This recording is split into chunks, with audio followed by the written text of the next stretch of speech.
Bienvenue à tous si vous nous rejoignez à l'instant sur CAM News 24, l'essentiel de l'actualité. Ouvrons cette édition en santé avec sa journée mondiale qui s'est célébrée ce 7 avril 2013.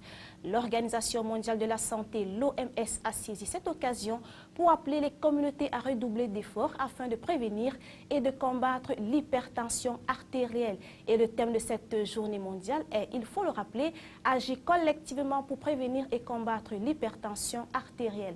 Les chiffres sont alarmants à l'échelle planétaire. Plus d'un adulte sur 3 est hypertendu à partir de l'âge de 25 ans.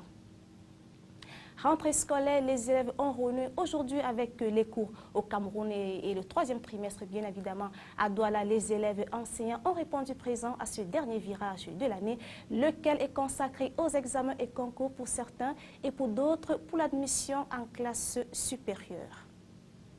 En politique sénatoriale 2013, plus que 6 jours et ce sera la fin de la campagne en vue de l'échéance du 14 avril. Et dans la région de l'Est, les conseils municipaux d'Abomban sont à l'école du processus électoral. Le président de la commission communale de la campagne sénatoriale dans cette localité, Joseph Anderson Lé, est descendu sur le terrain pour sensibiliser les conseillers municipaux de la commune d'arrondissement d'Abomban sur fond d'une vidéo projection.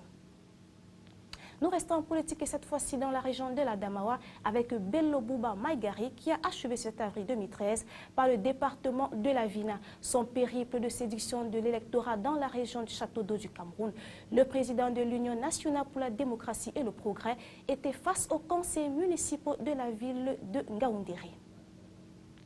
Marché public à présent, la vague d'installation des responsables se poursuit et c'est la région de l'extrême nord qui a pris le relais avec les installations des délégués départementaux et les présidents des commissions de passation des marchés de Mokolo, de Kaélé et de Yagua installés respectivement par les préfets des dites localités. Ces prises de fonction se sont déroulées en présence du représentant personnel du ministre des marchés publics Abba Sadou. Ont ainsi pris leurs fonctions comme délégués départementaux Soulé Poulomayo Tsanaga, Ali Mohamed Poulomayo Danay et Ndemdento Gilbert Poulomayo Kani. En sport, Coton Sport de Garoua obtient son ticket pour le 8e de finale. Les cotonniers l'ont obtenu ce 7 avril 2013 au stade Rumdeadia de Garoua. Grâce à deux réalisations, les cotonniers sont venus à bout des académiciens d'Afa Dekanou de Côte d'Ivoire. Rencontre disputée sous le regard du gouverneur de la région du Nord, Otto Wilson Joseph. À présent, les nouvelles au-delà des frontières camerounaises avec l'agence France Presse. Après l'affaire Cahuzac, y aura-t-il une affaire Fabius?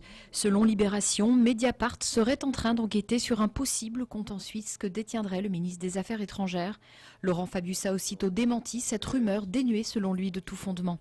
Alors que François Hollande prépare des mesures chocs de moralisation de la vie publique, le scandale Cahuzac pourrait prendre encore plus d'ampleur avec les informations de la télévision suisse selon lesquelles l'ancien ministre du Budget a tenté de placer non pas 600 000 mais 15 millions d'euros en Suisse.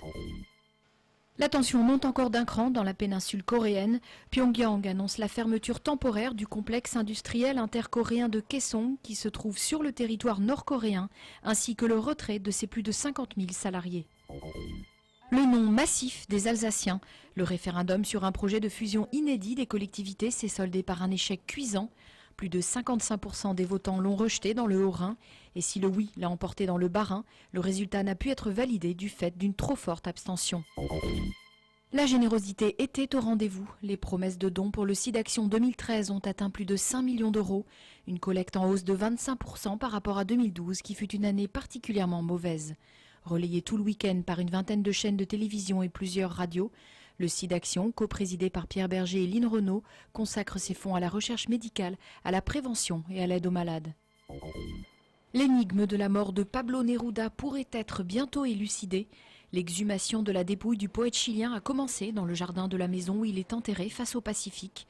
L'écrivain engagé est décédé en septembre 1973, quelques jours après le coup d'État de Pinochet, officiellement d'un cancer, mais de récents témoignages ont évoqué un assassinat commandité par la dictature. Voilà, fin de cette édition. Merci à tous de l'avoir suivi. Les informations continuent sur CAM News 24.